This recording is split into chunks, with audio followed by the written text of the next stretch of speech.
for the Iranians, the issue is not about yesterday or today. It is about the fact that the UAE has participated in 39 days of bloodshed against the Iranian people. And they hosted US bases. They allowed them to use their air, their land, and their territorial waters to assault Iran and to create, to bring about the deaths of 168 little school children on day one, and of course, atrocity after atrocity throughout the 39 days. So, from the Iranian perspective, the Emirates is a part of the war. And of course, the Emirati regime is distinct from the other 4 countries that also participated, or if you include Jordan, 5 countries that directly participated in this war among Arab countries. It is distinct in the sense that it has an open alliance of sorts with the Israeli regime. It has direct flights. Mossad has a presence in the Emirates. Israeli military officers are present in the Emirates, and the two sides have been pursuing policies jointly in Yemen, in Sudan, in Somalia, and elsewhere. The destructive policies of the United Arab Emirates is so open and so clear that even countries like Saudi Arabia have become hostile towards the Emirati regime as a result.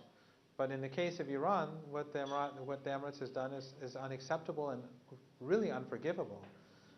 And now we've seen that since the ceasefire, the United States has built up forces in the Emirates, and the potential for a ground assault against Iran is there for the United States to carry out from the United Arab Emirates. The United States has brought in a substantial number of ground troops and equipment in order to carry out a land assault on Iran. They are based in the Emirates, in Kuwait, and in Bahrain. Of course, all of these countries that I mentioned before, they are complicit.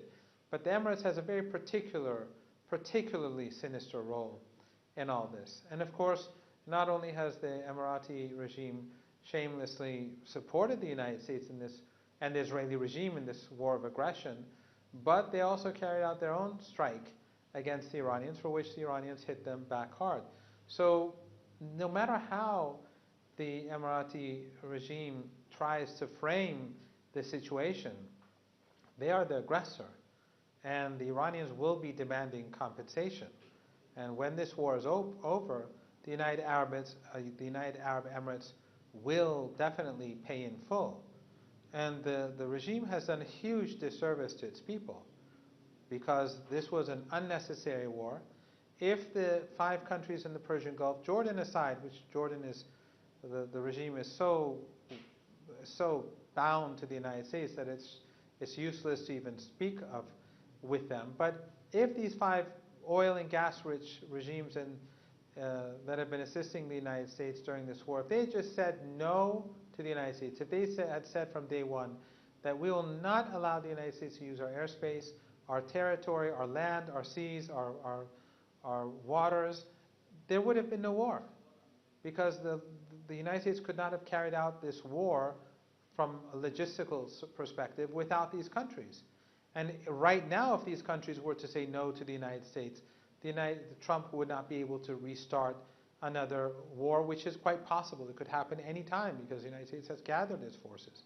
So, for people in Iran, for the Emirates to complain about anything is a bit too much.